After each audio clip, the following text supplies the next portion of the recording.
So she's back, folks. The woman, the myth, the legend is Anna Runkle. Crappy childhood fairy.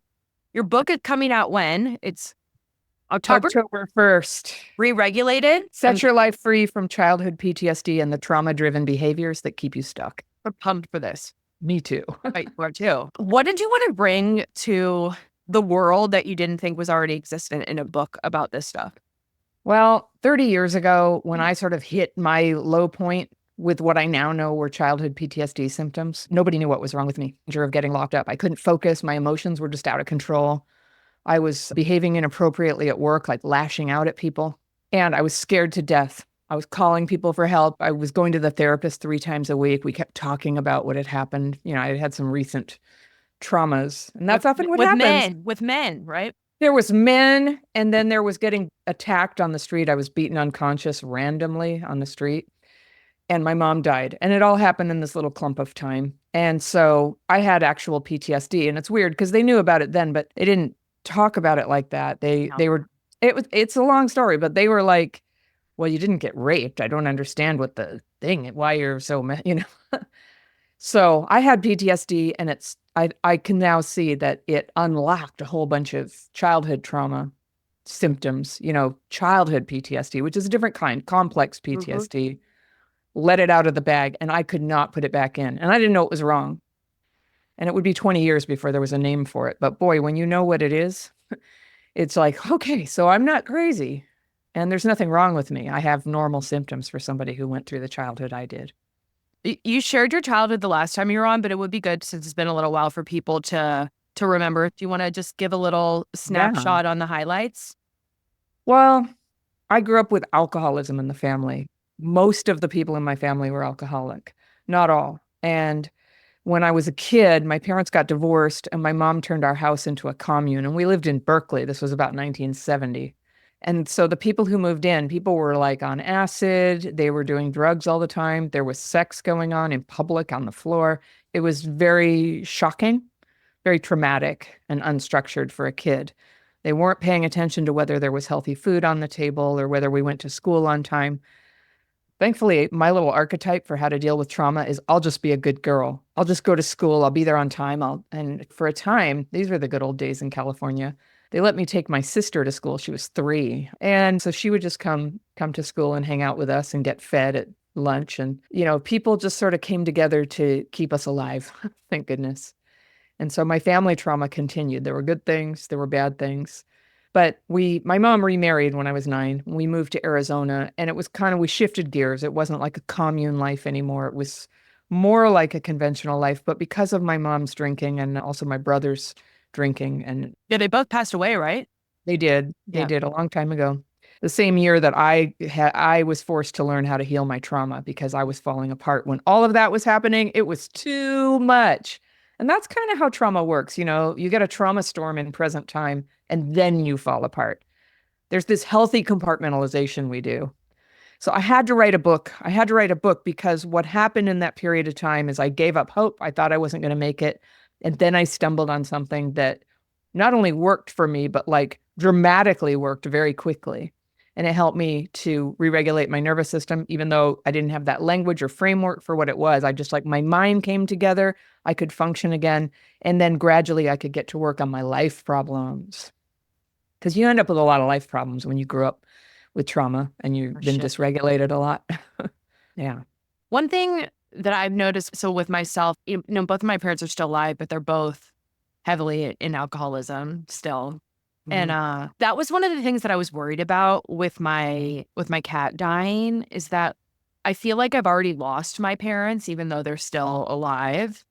And I was really nervous about what sort of, cumulative or ambiguous grief would come up as a result of her passing away. And also wondering, because so much is tied up in it, right? And a part of it is already feeling like I've lost my parents, but they're still alive. Do you, from what you see with working with others, do you feel like there is certain losses or certain griefs related to our childhood that really can't come up to the surface until they pass? Yeah, that's my experience. And I have seen that in a lot of people. I think you're wise to sort of anticipate that. It's hard when you had parents who were that messed up.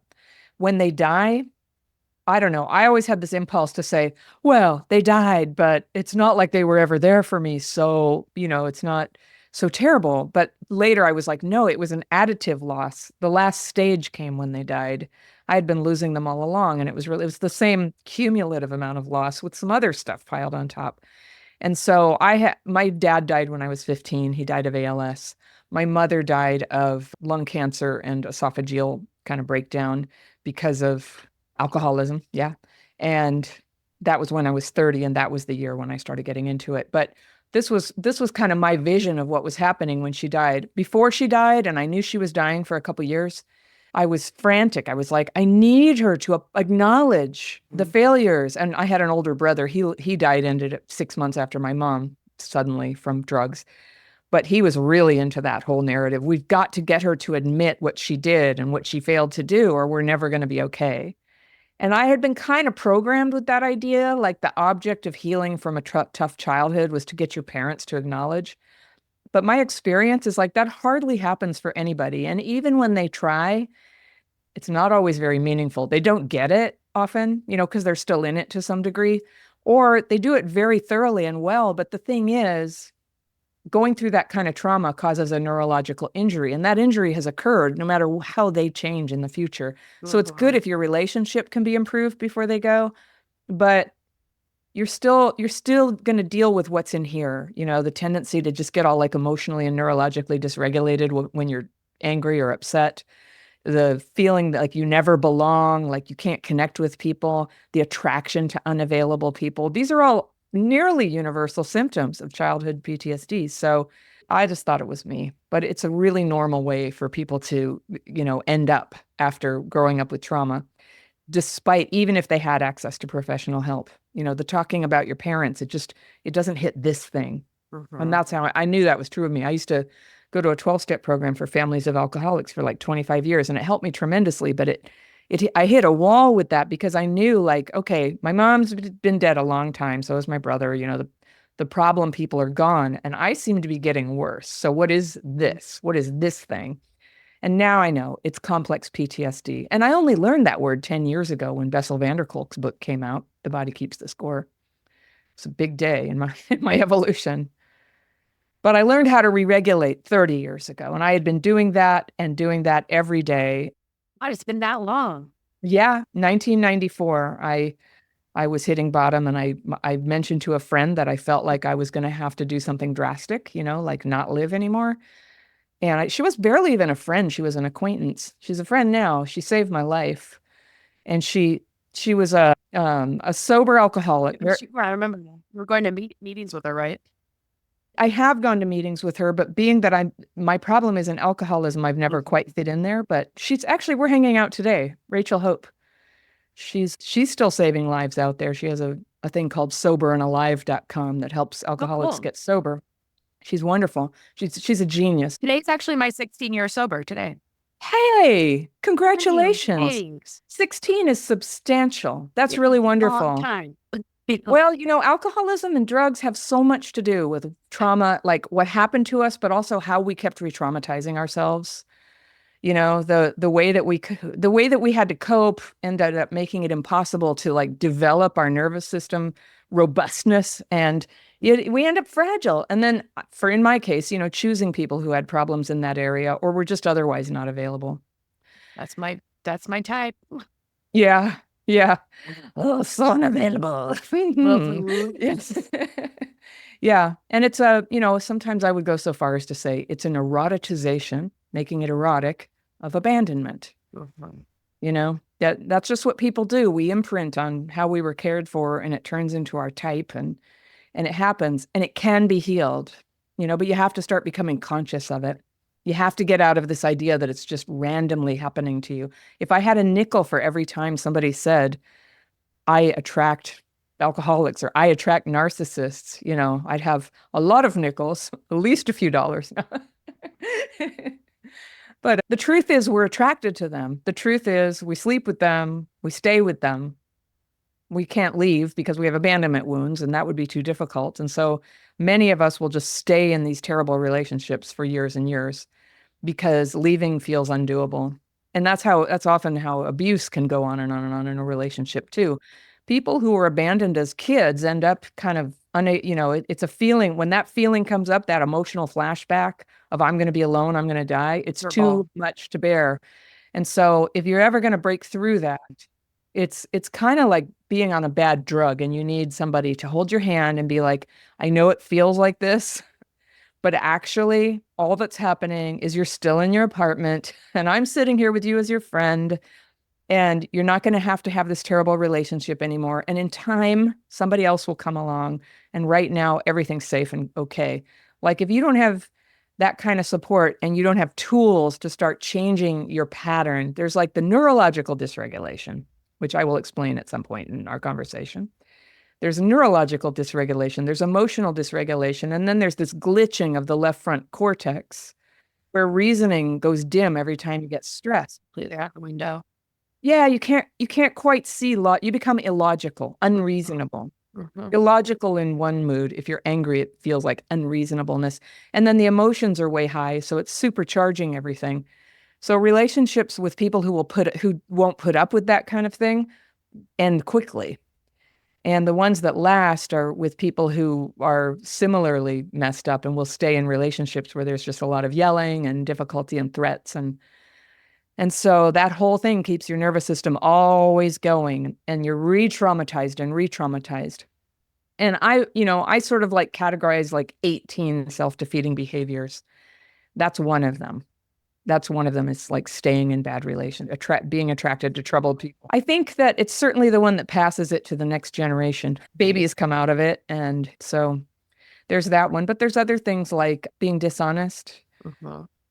which is everything from lying to cheating. There's living in fantasy, grandiose visions of like, I'm not really doing any work right now, but I'm going to be rich. Or romantic fantasy, very big for neglected people. Yeah, I do want to talk about limerence at some point. Limerence, yeah. Seeing love where there is no love and having your whole life as if there's a ring in your nose dragging you along and getting nothing, being completely unable to form a relationship with a person who's actually present. So that's a tragic thing as well.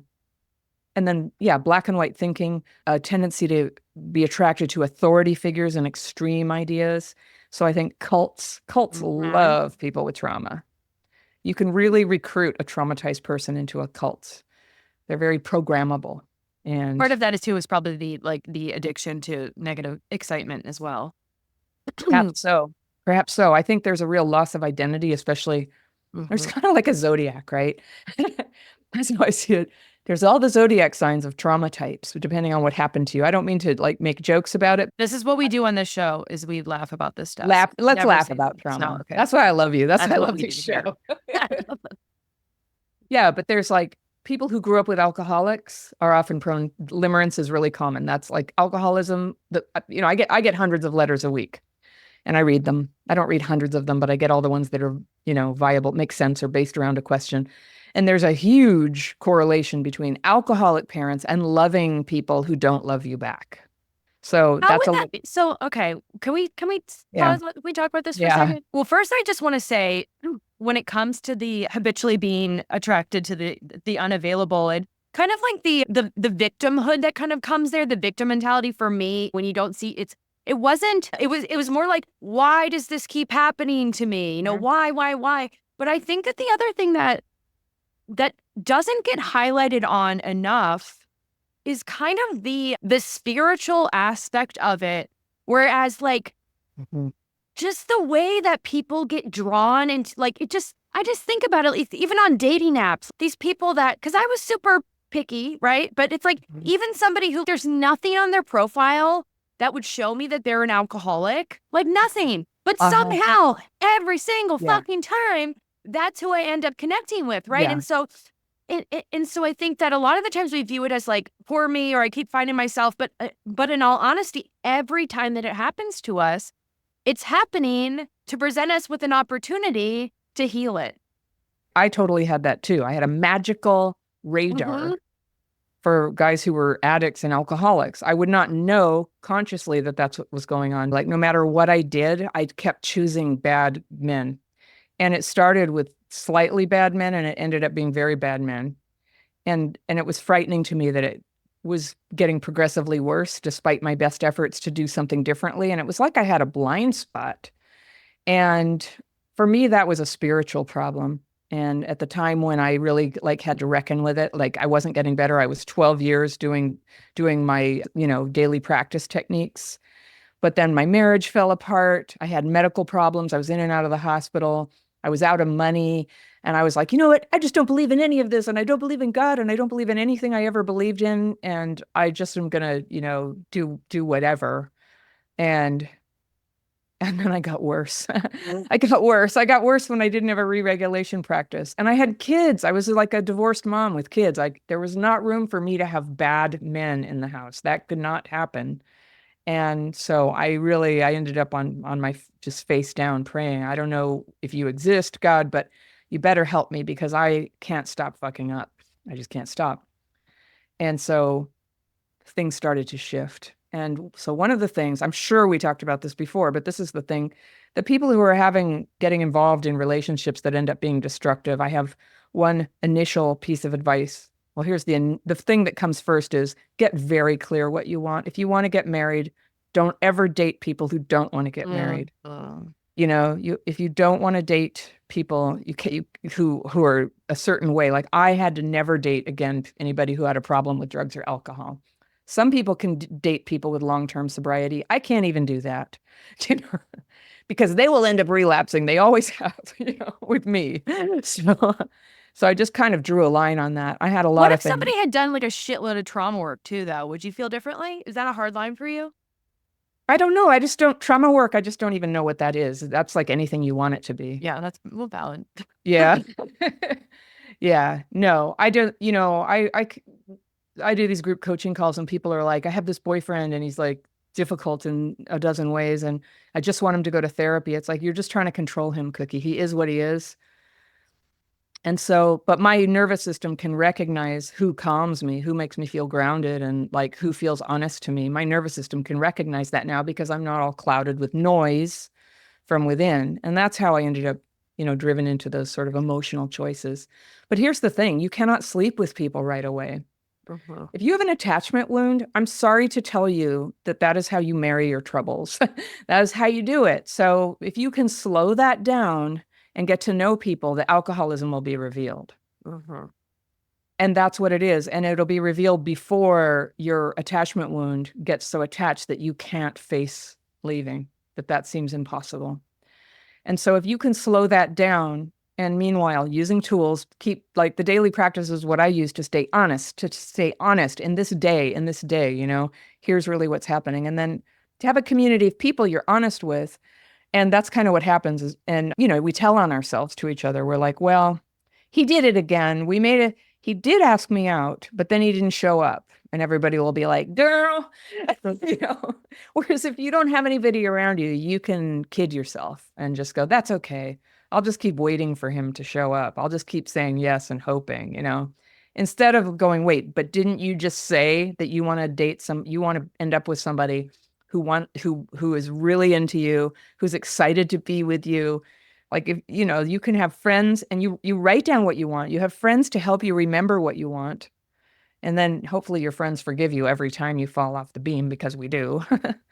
And then we have tools though to get honest every day. It's going into this tunnel of self-justification and, even as far as delusion that we get into that makes everything so terrible. We're in the same dating pool as everybody else. And then it's not just that other people are terrible. When I hear somebody say, like, everybody in my whole life is a narcissist, I'm like, so what you're saying is that everybody's terrible except you. What is the word for somebody who believes that? It starts with an N. What is that? Buzzword? Yes. No, it's narcissistic to believe that you're the only person who's good. And everybody else is just terrible. And they're just coming at you like mosquitoes. So there's something to be said for mutual attraction between somebody with no boundaries Mm, and somebody who likes to take advantage of people. But most of the trouble there is that you actually like open the door, let them in. mhm, That's where the problem begins.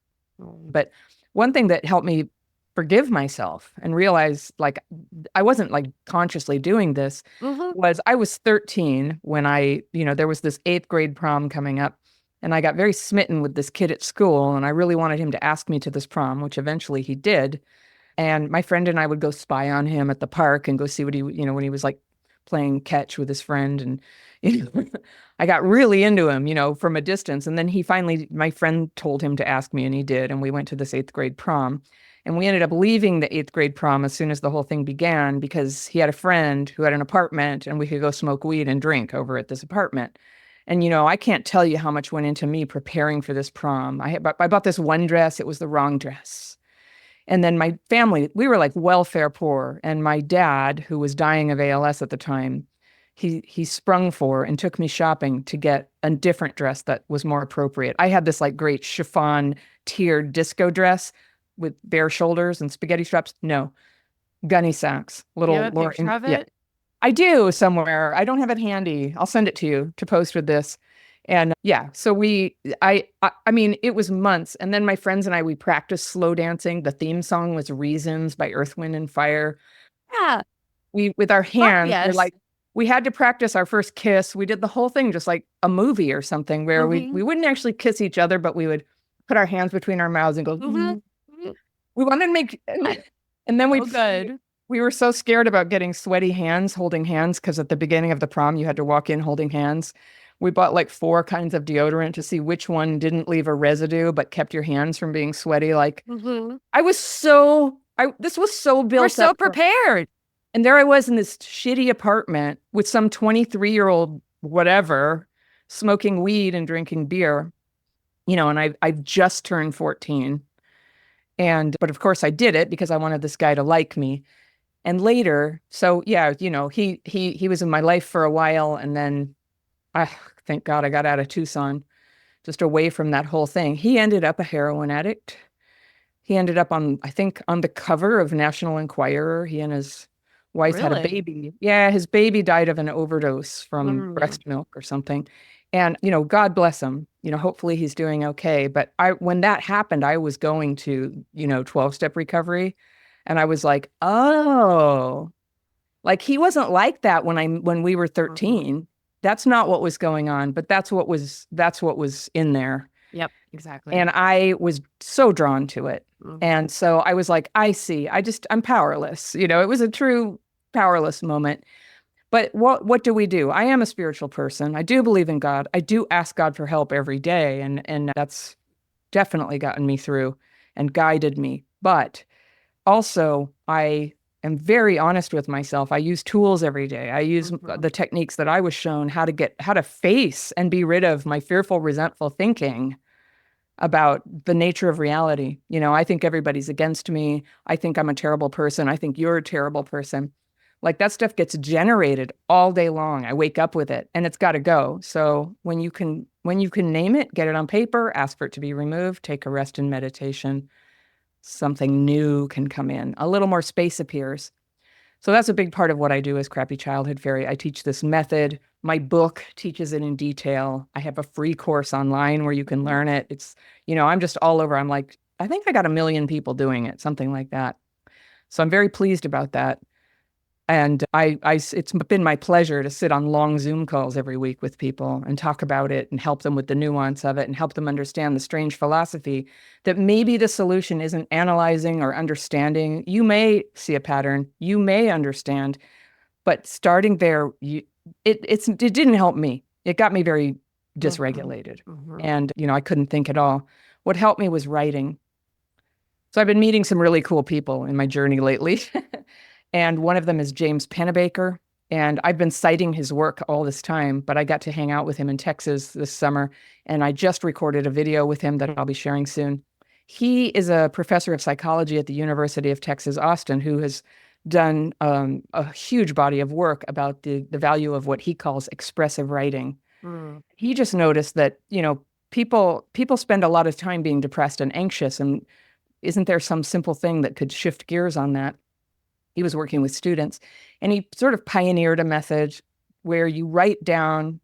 I'm not necessarily recommending this to anybody listening, or my method you can learn for free. You can learn his online as well for free. His is you sit down 4 days in a row for 15 to 30 minutes and you write about the worst experience you ever had.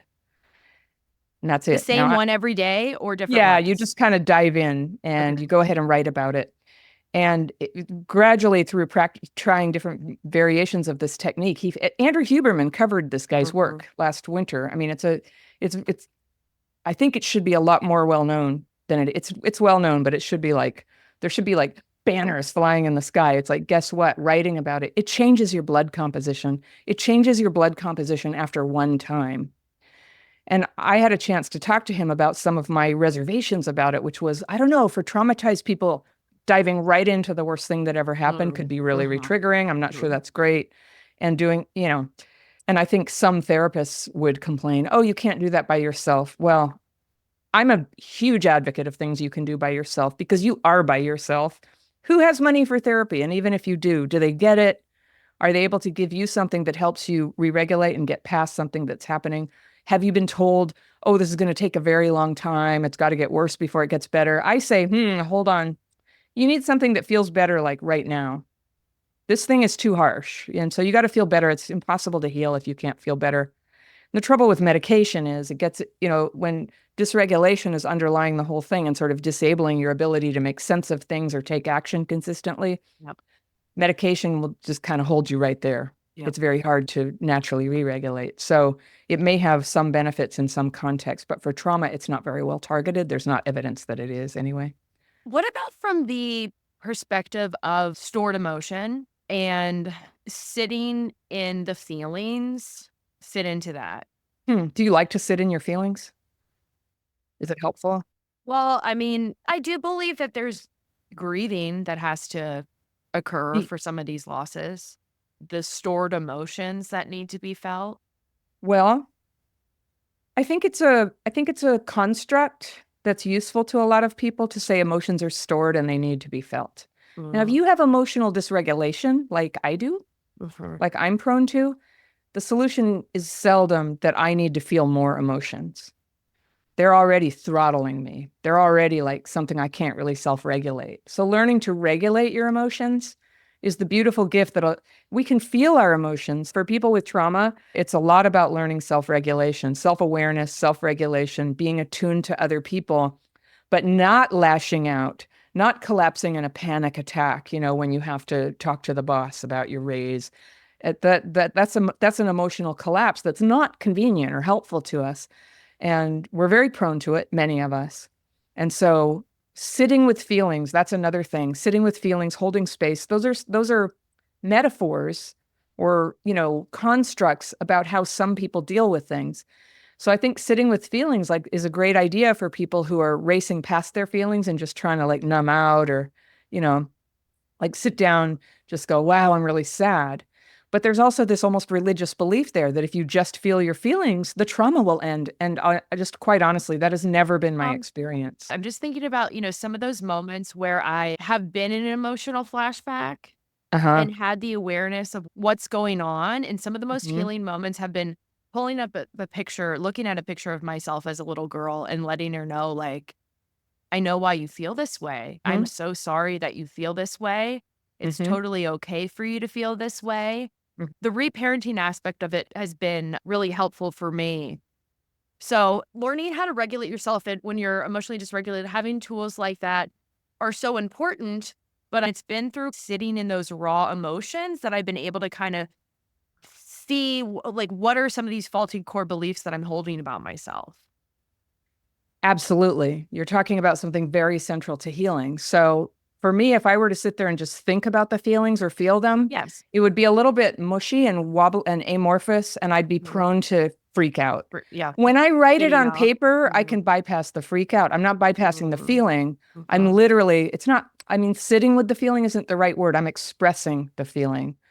I have fear. I'm a piece of shit. I have fear. Everyone thinks I'm a slut. I, you know, I am resentful at myself because I have fear. I ate twice as much food as I need and fear I'm only going to get fatter. I'm resentful at, person du jour because I have fear. They totally humiliated me in front of my friends. Fear they never showed up. Fear it was my birthday. So I'm literally facing and putting into words and writing it. And now writing is a different brain pathway than speaking it. And it's an exit door versus thinking. Thinking can easily turn to rumination. And writing, it's like, there it is, it's on paper. Then, we write this thing at the end about like either releasing it or asking for it to be removed. I ask for it to be removed and then rest the mind in meditation and let the whole mind and body recompose for a while. Mm-hmm. And curiously, great results can come without even really knowing much about your own neurology, without knowing why do you feel this way. It might be revealed. See, I do this twice a day Mm-hmm. for 30 years. All the crap eventually surfaces. I always say it's like a little brush on the surface, and you go down and it's some dust, and everybody's like, this is just dust, and it looks like more dust. It's like the same thing. And then one day, whoop, Triceratops skull. There's this big thing, and you're like, oh. And so wisdom comes, but you're not having to try to grab your wisdom or get the narrative or the pattern. You're not having to try to get that cognitively. You can try, we all do, but sometimes it's revealed under layers of a lot of little things, fear. Mm-hmm. Like I've had a lot of fears about my body. I had a lot of medical problems in the past, and it left me with a lot of fears about my body. And I have a lot of fears that, I have a little pattern in my trauma-driven thinking that nobody wants me here. And I think my mom didn't want me, literally. She told me so sometimes when she was drunk. And I have this little like thing I go to, when things don't feel great, I'm like, I know what it is. Nobody wants me here. And Duh. it's not a very good, helpful idea about oneself, but it'll come up and it's really like losing a lot of steam over the years because it comes up again and again. And then it becomes kind of good to go into friction with your world. Like we can't really heal if we don't deal with life, if we're just hidden up in a little cave, right? We get well enough that we can go to a party or go on a date or ask somebody on a date, or we get well enough that we can stick our necks out to do something that might have been difficult. And then parts of it are good, parts of it are bad, and we always know like we're going to go back and write more about it and release that buildup. I took this class in the neurobiology of trauma last fall, and I learned that something is literally true that I always just thought was my own personal metaphor. Your thoughts and feelings get jammed. Mm-hmm. The trauma wound is such that it makes it very difficult to process thoughts and feelings. Mm-hmm. And what does process mean? It means take it from a present time upset that's activating cortisol and adrenaline and your whole trauma response and letting it be a memory of something unpleasant. And that's two different things. And we have trouble moving it from right now to memory. We have trouble with that. And so there's a lot going on. And my book's coming out in like 2.5 weeks. And I've had a lot going on. And I had this weird kind of like, I could not understand language for a minute there. I just was like, and I just could feel my own brain. My own brain just got too full. And I needed to start writing more about what was bothering me, which I could barely do at first. My handwriting was terrible. I was so dysregulated. Fear, it's just, I'm going to get attacked by critics. Fear, it's nobody's going to buy it. Fear, everybody's going to know my dirty laundry. Fear, it'll be whatever it is. And then what? you know? So I'm getting all that on paper. And then, I thought that I was just speaking metaphorically, but it is my experience that when you can get it on paper and say, please remove these, rest and meditation. And then there's space. And I started getting some ideas about some videos I wanted to make. And ideas, those are like pretty high level cognitive functions. Yes. When you think about a social media post or something, and there's no room for that when you're just up to here with stress, Tell thoughts, me and about it. feelings. I'll spend like 2 hours on a 7-second clip. I know. It's sad, huh? Okay, so I want to circle back to the limerence and alcoholism thing. Do you feel like this is more of a pattern than just having a parent that's emotionally unavailable? Like, what do you Well, think the alcoholism piece is I versus think just having a parent who's not emotionally available? that's a really good question. Maybe it's that when a parent is super emotionally unavailable, a high proportion of the time it's alcoholism or drugs. That's the reason. Maybe that's why the correlation. Because I just think overall emotional unavailability would do it. But usually, if that's the case, I mean, my kid's dad, my first husband, he's a family law attorney and he deals with horrible situations where people are losing custody of their kids in divorces. And he says 90% of the time it's drugs and alcohol why people are Mhm. in his office. That's why it disrupts. There's a natural like fabric that we're meant to be part of. And those things can get to a certain point where that's destroyed for people and they can't really follow through on their role, like the role of a parent. It's often that. So I don't know. It's a good question.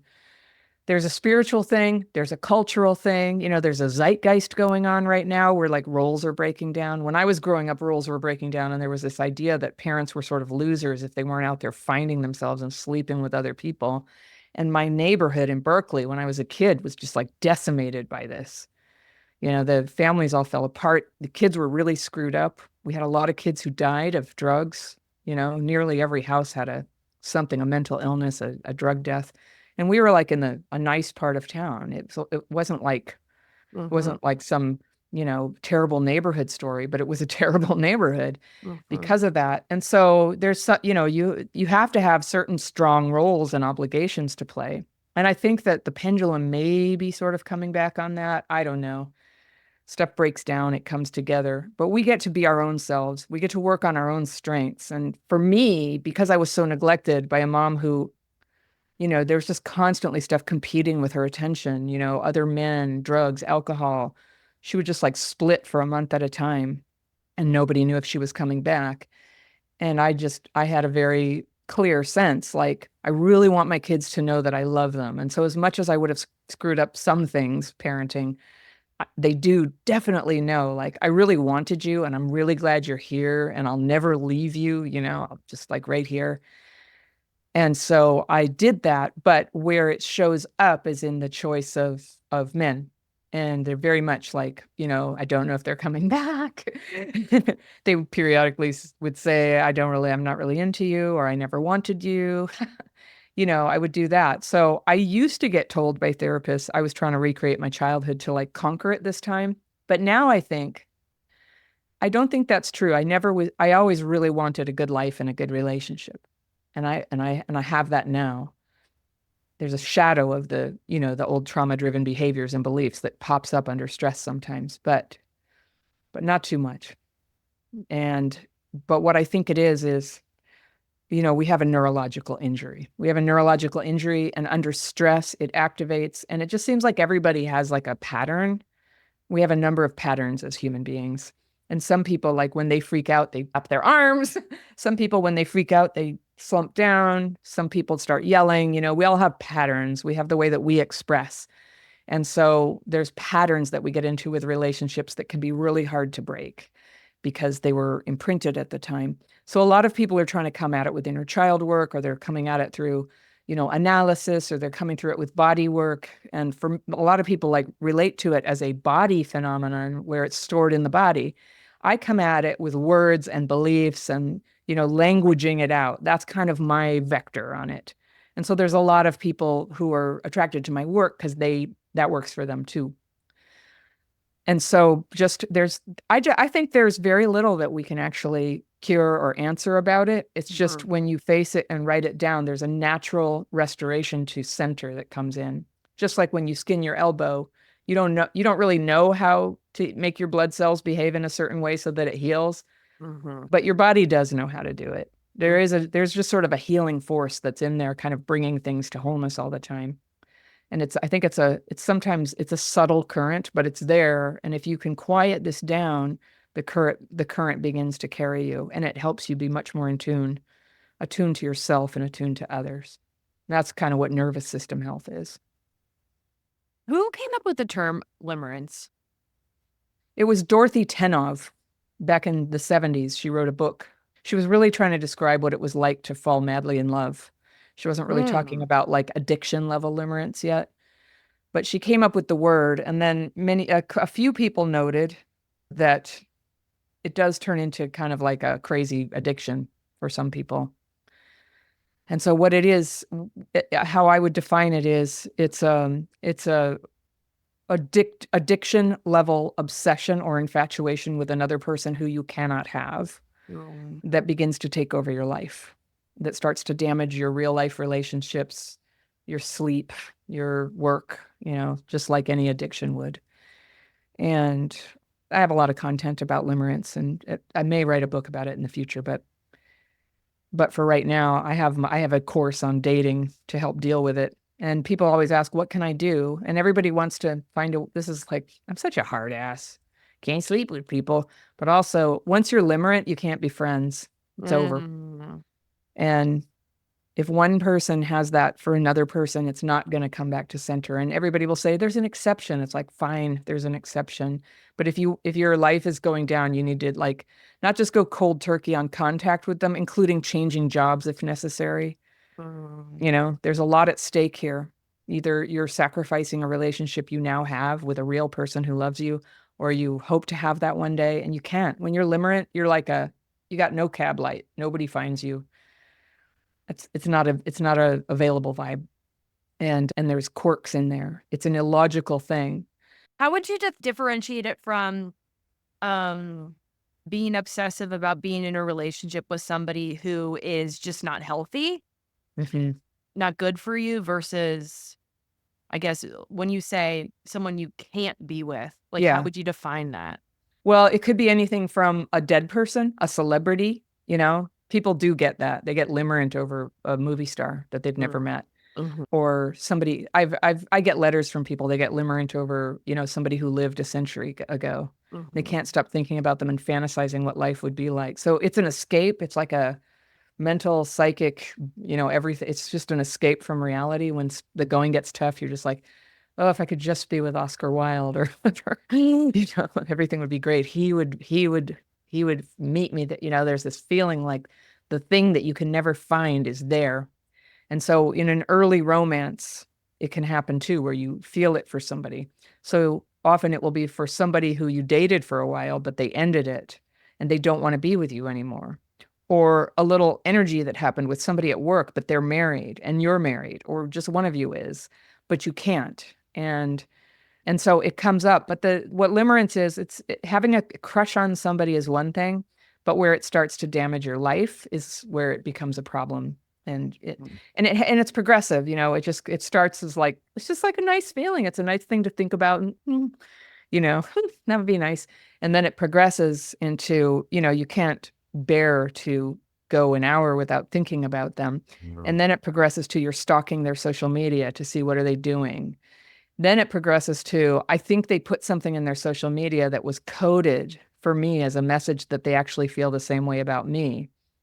And that's where you're starting to cross over the divide of like, this now it's getting into the extreme. And then there's a huge industry by people who do like they're like psychics and tarot card readers, and how they make money is telling people, "Oh no, he's thinking about you, or you were together in a past life, or this whole thing idea of twin flames. You are actually the same soul, but he can't deal with it." I keep using genders like he. It could be any gender. But so there's a whole industry of people who they give hope. And so that's why I say hope is our dope. Hope is our dope. Hope is our Yes. dope. Limerence dies without hope. So sometimes, and then there's this thing I call the limerent flip where, finally, like a limerent person will almost never disclose how they really feel. And one way you can sort of bring it to a To head the is other tell them, person, you mean? yeah, and tell them, look, I've been in I'm love with you obsessed for with you. years. I'm stalking you. Yeah, I can't stop thinking about you. And I have to ask you, do you feel the same way? And the reason we don't ask is because we're pretty sure the answer is no. And then they're going to be creeped out and, everything's going to have to change in a way we don't want. And we're going to lose our hope. Hope is dead. But sometimes people take the brave move, or it happens. They find out the person does not welcome this. It has, it's creating problems. Their spouse has, your spouse has left you. Things are happening, and then a little time passes, during which it's like, wow, I really screwed up. I've got limerence. I have to do something, and then oh, limerent flip. This little spark comes, and it just starts again. And we have an amazing capacity to kind of fall back into it. So the human soul is so deep and complicated, and trauma goes in and sort of scrambles a few normal functions. All it is the natural desire to love and be loved, and maybe form a couple bond. It's a good thing, but it just got twisted there from the trauma. And we got very good. You have an alcoholic parent or a neglectful parent, you have to, for your psychological survival, believe that they actually love you, that they're a great parent. They're just amazing. You're Pippi Longstocking. They're the sea captain who's coming home one day. For sure. I know it, right? and there's and it's like God bless the survival mechanisms that kept a child's spirit intact. But now that you're an adult dating, it's time to start unwinding that and come into present time. Come into present time and start recognizing that this is something you're doing. You're doing this. It's not like a magical thing that's just coming to you like a magnet. How do you break out of it? Like, how do you break out of Mhm. the limerence spell? Like, Well, I think there's two things. There's three things. The first is no contact, and no contact extends to thinking about and talking about. For some Mhm. reason in our times, it's considered unreasonable to expect somebody to not think about something or talk about it, but you got to stop. And when I was doing one-on-one coaching, I'm not doing it this year because I have books coming out. But when I was doing it, a lot of people would pay good money to get coached by me and say they would just want to talk for an hour That about this person, person they were yeah. limerent on. And I felt dirty afterwards, like I needed a shower. Almost Mhm. like a hooker, you know. Mhm. Talking about the person is them trying to activate the thing that keeps them going, and they're sort of using you as a socially acceptable form to obsess on somebody. And I didn't want to do it. I didn't want to do it. And I still don't want to do it. Talking about it, it's like if you really want to stop being limerent, don't talk about it. Just stop. And if you're doing what I do, if you're writing twice a day about all your fears and resentments, there's your safe time. Go ahead, write everything. Fear, they're the only one. Fear, I cannot exist without them. Fear, if I would just have expressed myself earlier, fear, they wouldn't have left. And, all those things. You get it on paper and then you stop talking about it, and then you stop thinking about it. I had to give myself go-to thoughts because it's not just limerence. I've had some serious traumas like finding somebody dead, where I couldn't stop thinking about it. So I got some EMDR, and I also disciplined myself to stop thinking about it. There was nothing to be gained from having those thoughts anymore. So if I Mhm. caught myself doing it, I would think about puppies, you know, or my ideal house, or you know, my bank account, or what kinds of activities my kids would enjoy this weekend. Think about something useful, and that would take me out of it because it just gets into a habit, to just sort of evacuate present time, evacuate your body and your responsibilities, and just go off into la la land with it. So it has to stop. And I exhort people, think of it like heroin. Don't dabble in it. Don't dip into it. You can't just do it again and expect to get right back to sobriety. It is like getting sober. And there is Sex and Love Addicts Anonymous to help people. And I advise people there, do not fraternize with the people who you are attracted to. It will never work. Let me just tell you right now. It will only lead to sorrow. Let people recover. So don't get sexually involved with people you meet in those programs. No shit. Yeah. Yeah, I I know, but like we remember. need to be told, right? Yeah, I remember I think I was 2 years sober and a relationship had ended. And I remember at a certain point, my sponsor was like, you can't talk about him for the next 48 hours. And you're not Yeah. allowed to tell anybody that that's what you're doing either. Huh. God, it made such a fucking difference. I love it. Oh, man. Yeah. Just thinking about all of and this is the case for so many of us, just the hours, the days, the weeks, the months, obsessing over it's not even just the unavailable. It's like the Mhm. unacceptable. The unacceptable. I know. People you can't really bring to a work function. Yeah. Or you can't tell Or you something can't that tell you your can't even tell friends. anybody about in your life. I Like, oh know. wow, this If is quite the winner. if it has to be a secret, you're doing it again. Yeah. Yeah. Yeah. Yeah. And Do if you telling the truth to the person that you're into would ruin the whole thing, it's not real. Absolutely. Do you So, think that there are any circumstances where if you're feeling that buzz when you first meet them, is there any situation where this could be okay? mhm. I think that's how falling in love starts. Mm. In limerent circles, What in the is limerent what are community, it's red called flags? the glimmer. Well, Mm. if you've done it a number of times, if you're a serial limerent, you'll Or know the you? feeling of maybe, maybe.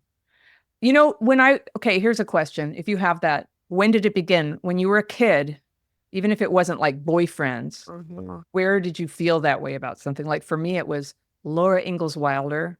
I mean, I thought about Laura all the time. I wanted to time travel. I wanted to wear a bonnet. I constructed clothes out of fabric and staples. And, I thought about it all the time. And I was like, oh, yeah. And then I'd be into certain movies and into it. Like the propensity was there early to escape through some sort of wonderful world. So, yes, it can happen again and again, but some people, it's progressive. Here's one thing about limerence is like I'm a married woman, so I don't talk about my history with it because I'm respectful to my husband and Mhm. to the present and to all involved. Like it's just not something I like to talk about. And that's shocked reporters sometimes. They always want to know about me. It's like I'm recovered. And what part of recovery is you don't talk about it. It's behind you. But I certainly know the phenomenon. And now I've worked with a lot of people and I've seen people who take it to degrees I didn't know was possible, of sort of risking everything. Mm. And there's something called erotomania, which is when somebody like really believes it. They go, yeah, no, we're in this like fantasy realm right now. And they, every night in my dreams we're actually together, or they tell And they think everybody, that the other person, well, what the hell or is they think that? that What kind of they mental think you're illness in a is that? relationship with George Clooney or something, and they will just tell you quite frankly all the exciting things that they did with George Clooney this weekend. Like that's how far it goes. Isn't that something different? Like, is that really just limerence or is that I some don't know. What do you kind of think? psychopathy? Yeah, I don't know. I think it's a continuum. Like we're all just like a little bit, we're all just We're on a all just continuum on all these we're just all problems. just a step away from being in a relationship with We're, George Clooney? Okay. don't get me started, Andrea. No. Yeah, I'll get seems ideas. weird. No.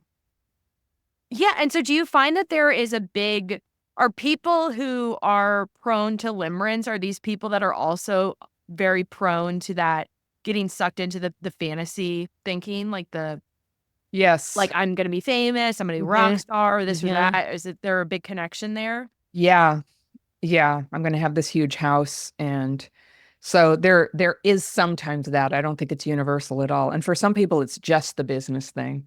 Like in order to to start an online business where the product is me, as you have done, like the way you learn your trade is by hanging out in sort of personal development circles where people are doing that. And I'm sure you've met your share of people who are, they're way into it. They're going into debt to participate in these meetups and stuff, but they're not actually producing anything, Mhm. which is sad to me. I feel like that's like business limerence.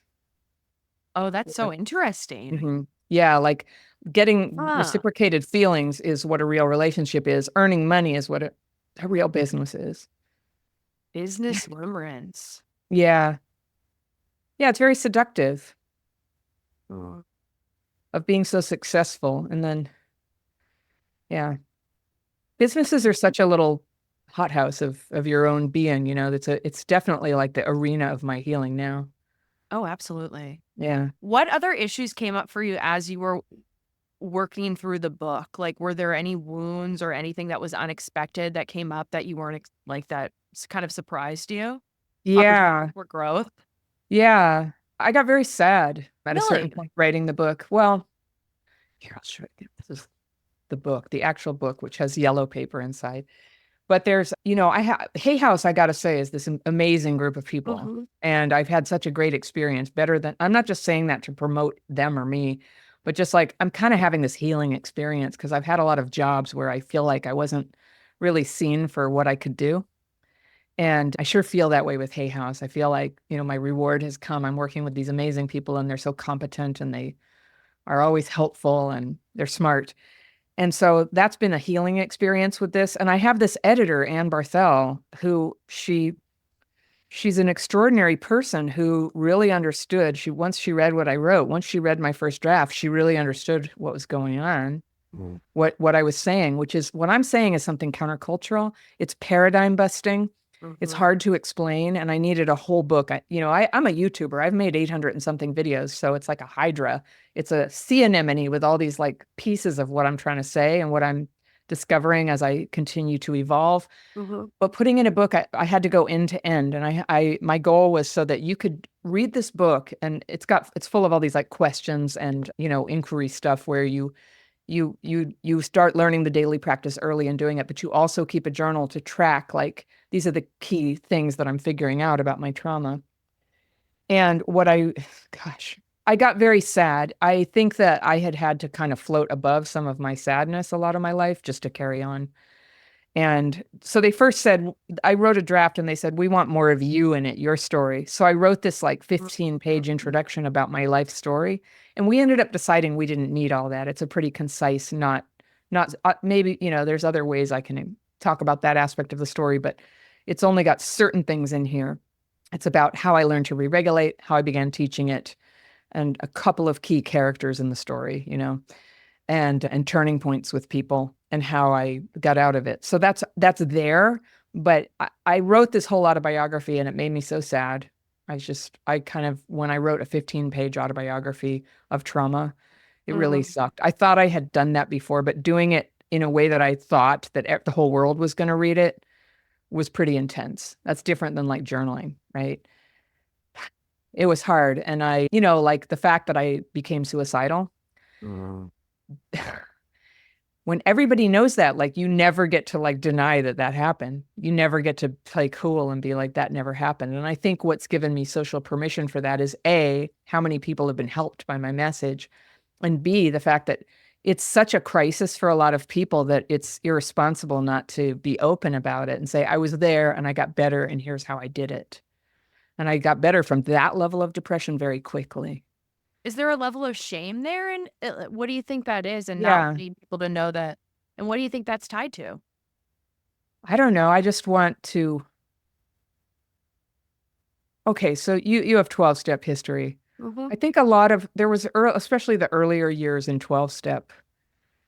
Everybody always talks about, pick somebody who you want what they have. And it's like, I want to be somebody who people want what I have. And what I learned over the years is, like, when I got into my first marriage, I got a ton of new sponsees, and then we got divorced soon afterwards, and I lost all of them. And they were wanting something that I never had, that none of us ever had. But really, what I have, like, if you want what I have is I have a way to face life's ups and downs. I have a way to get into trouble and find my way back out. That's what I have. And so I've made so many mistakes along the way, and I've really just been such a fuck up at points. And I have my pride, I just want everybody to think I'm all together. But the thing is, you can't, But if you that's what don't. gives you your credibility. Exactly, exactly. And so some people still want to go to somebody who's like, I have it all together. I have the answers. And other people, they like hear when I describe what it is like to be me when I'm dysregulated, they're like, that's what I have. And if Anna has it and I have it, then I'm not a freak. We're like, we have a common symptom. And that's been the huge revelation for me, is that there's nothing wrong with me. I have common symptoms of trauma. And once you know that's what it is, not everything is deeply rooted in old stuff that you can't even access. Sometimes it's just like, yeah, you keep choosing bad men, and whatever the cause was, we could probably guess what that is, but it doesn't matter if you can't do anything about it. You have to start choosing differently. So what is it going to take? What is it going to take? And it's going to take guardrails that you set up for yourself so that you can't do it again. And the minute I made that decision, like, I thought, well, there goes, I'll never date anybody again. There is no such thing as some guy who meets what I realize that I actually need, who's willing to go slowly. The only person I ever, went on a date with again is now my husband. Mhm. Like, all of it ended when I made up my mind I wasn't going to do that again. I really thought that I was sort of getting tossed on the sea of how things are. I used to think that about drugs and cigarettes too, but when you stop doing it and you're like, oh, there's a whole world of people who don't do that. I didn't realize. So, Yeah, I don't trust people that seem like they just have it all together all the time or they didn't get yeah. anywhere. And I don't think that that's even the type of person that you would even want to necessarily attract. And that's the thing that bothers me the most when I'm on Yeah. social media, is just acting as if somehow it's like it says in the big book. Like, I don't think we're ever gonna like fully arrive, but like that's Yes. why whenever I have guests on, these are people that have, been therapists or, working in the field for 20 and 30 years. And I always ask, like, what's the most recent thing that came up for you? Because, like, this stuff is real and we're going to continue to grow and continue to have stuff come up. And I show up as my messy Yeah. self all the time. And I think that really, I don't know. I think that gives people Yeah. the permission to show up as themselves as well. It helps. It's also just true. I don't think there's this fantasy of the island of healed people. Yeah. I healed my trauma, and I have a publicist right now, and she does all this amazing work. But one of the things I always edit in the press releases is that when you say Anna healed her trauma, and I'm like, I know how to. Yeah, I heal. I have overcome my own trauma symptoms, but here's the truth: they come back. They come back when I'm at a low ebb. When I'm overworking or upset or not sleeping or eating a lot of sugar or whatever, I'm vulnerable, just like an alcoholic would be to drinking. It's very similar. It's very practical to think of ourselves like that, I think. I like to be practical and I like to be flexible. But there's a time, I think, when people being very honest and frank is the best thing. They call me tough love fairy, and sometimes people write letters and they're like, just go all fairy on me. They just want to know, like, what am I doing here? Because when you're doing it, you cannot see it. And so I'm wary of people too. And at this stage of my life, I have a bullshit detector that's pretty strong. I just don't like it when people are pretending they have it all together. And for me, one of the little icons of that is Instagram pictures. It's usually stock photography where it's a sweater that covers right here. It comes down and they're holding a mug and gazing out the window in soft lighting. Always the mug, the perfect little mug. And did you ever see my old world grandma channel? I have this Instagram channel, my alter ego. She's like a fat old Russian lady. I'd get all dressed down and hold a mug and go. Well,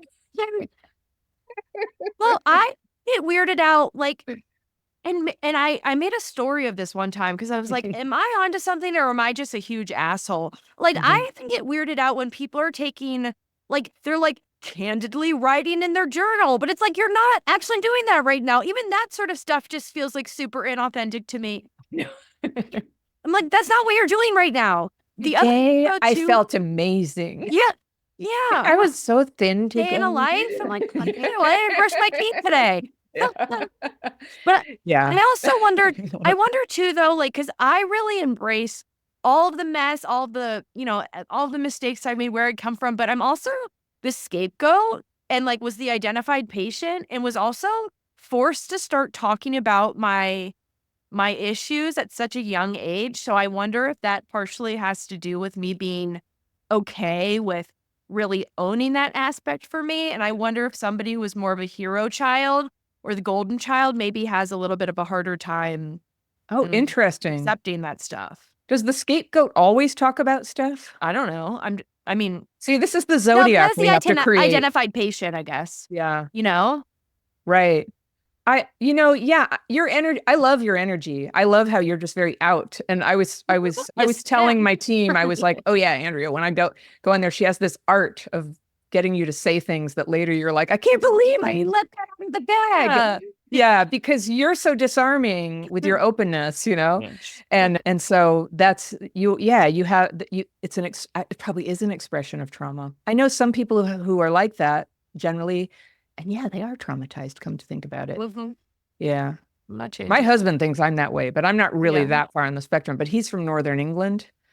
And, he's just like, we never talk about feelings. It is distasteful to do so. Distasteful. Or trauma. Well, when I first got into this, he was really worried about it. He was like, all the dirty laundry. And it's true. Like if he and I have an argument, hundreds of people are going to hear about it. Where did you guys meet? We met in an Al-Anon meeting. Oh, really? Yeah. I was definitely not prowling for men in Al-Anon. There, it's usually mostly women there, but he stood out. He was just so gorgeous and positive and working a program and talking about it and always trying to do service and help people. And it was very attractive. It was very attractive. And I sort of noticed him as a good meeting participant for several months. And then one day I was just riding a BART train to San Francisco. And in my mind's eye, I just could see him. I never really talked to him. I could just see him looking at me with this Actually, I took a picture of him. This is what he looked like. Mm. That's what's on my phone. What's his He first was name? just his name's Rob. Rob? And he's looking at me with love. And I just went, oh Mm. my God, I'm gonna marry that guy. And so and then I was like, well, there I go again. I'm gonna marry some guy I've never talked to. Yeah. And he's really put together. He has a nice jacket. And he shares positive things. And he just seemed like the happiest guy in the room. It took a very long time, to first be friends and then have it be dating. And then he broke up with me and then we got back together. And 5 years later, we were married. And How I long were thought you guys broken up? 6 months, Mhm. but I would see him all the time in that meeting. And we had also, when we were dating, we took a class together and we continued to go. Oh my God. I would just like, That had to have been painful. it was painful. It was really painful, but I was hell bent. I just felt like he was the best guy I'd ever met and I had to try. And so I would think all week, what am I going to wear? And then I had a friend mentor me about it, a male friend who I really trusted. And I'm like, look, I've met this guy. He's really special. I kind of screwed up in the beginning. I was too needy or something. I don't even know. I don't even know what I did. Can you help me? And he helped me. And he taught me how to sit back with my energy and let information come to me. And it was so helpful. So I would go then to the meeting, I would go to the thing, and I wouldn't go try to talk to Rob. I would just go about my business. Of course, in my mind, I was just like, sit next to me. Oh, damn it, he's sitting over there. Oh, he's sitting next to me. I mean, I was totally obsessed with him. And then gradually, because I backed off, his feelings came forward. That's how it happened. Mm. And so it was this radical shift. So I have this whole like coaching program, Real Love Coaching. It's for women, and Well, it's I all was going about to like, ask you, had you already come up with your dating yeah. course by when you met him or not yet? No, no. I met him. Yeah. I've been fairy for 8 years. And first it was very tiny. I've Mhm. been married to him for almost 11 Oh, years okay. and dated for a long time before that. But when he came into my life, it was between me having my daily practice, being Miss 12 step, sponsoring everybody, but completely getting into terrible relationships again and again. And then giving up all of it and going, screw it, then getting into a worse relationship, then coming back humbly back to my daily practice. I started to realize, oh, the daily practice is fixing something in me that goes wrong again. It's something in my brain and thinking. And then, so I came back to that. I had totally lost all my faith that there was any kind of a higher power. I went to Al Anon meetings for like 6 months, including the one he was at, just going, oh my God, this is such bullshit. And everybody's like, me, higher power, and it's like, don't they realize you just end up losing everything anyway? It was so cynical. But when I was lonely enough and sad enough and everything got hard enough, I had to admit, I just like, God, if you're real, you better do something because I don't know how to change and I'm willing to be alone forever if that's what I have to do to not get into this problem again, this Mm. trouble. I can't do that to my kids. I can't live through it again. I can't hurt people like that. Like when you get together with somebody who turns out to be an addict, you're hurting them, Mhm. you know, and they're fragile. And so I just didn't know what I was doing. And so just new things happened. Like 5 different mentors appeared over the next couple of years who taught me profound things that I've distilled in the courses, the books, the coaching program. And so I have a team of coaches who now teach my program. So it's all based on, what I learned from all of this. And it's very intuitive and none of it is like analysis or psychology. It's just like, this is what you do. This is the practical method to stop doing that thing and do something better. And then we have this membership program and some of the people, they're there because of relationship stuff. Others are there surely because of trauma symptoms, all Yeah. the wide spectrum of them. But we have about 1,000 people in a Facebook group. Most of the members don't decide to do that, but they come in and they support each other and they have peer-led daily practice calls multiple times a day. And I've just had the opportunity to observe that when people have friends to do this with, like you can really accelerate your healing. Just like Yeah, if with you were that trying to do, accountability. if you Mhm. had just the big book and you read it and you had to do Yeah. it by yourself, it might help, but it's totally different to be with other In alcoholics, right? community. Yeah. Yeah, and telling the truth to each other and witnessing each other make mistakes and have victories and we grow up, we become socialized and people help you through stuff. And so we've created that in our community and so it's an amazing group and You can go look at my YouTube channel. They're not usually YouTube is people who are a little bit on the periphery. They don't maybe know the whole thing. They're just watching videos. They don't realize there's stuff that you can do. But oh, the comments. It's just like the most amazing thing. The sad stories, the victories, the breakthroughs that Yeah, the people have there. ahas. Yeah. I don't even it's like this little secret that I have in my life. A lot of people who are my friends, they maybe know I do this sort of, but it's not really the main thing in their mind about me. And every once in a while, somebody goes and looks at those comments and they're like, Jesus, Anna, what? And I'm What like, you're doing. I know. There's like this amazing thing happening. And I have about 1 million subscribers across platforms. Uh-huh. And we know that from surveys, about 15% of the audience, they're doctors and therapists. And a lot of the people in our coaching programs and courses take them for themselves. Got some therapists in my community too. Yeah, it's so cool. It's so good. And, we're very open. We're not therapists. We're just showing you some practical tools and you can do that. But then they share it.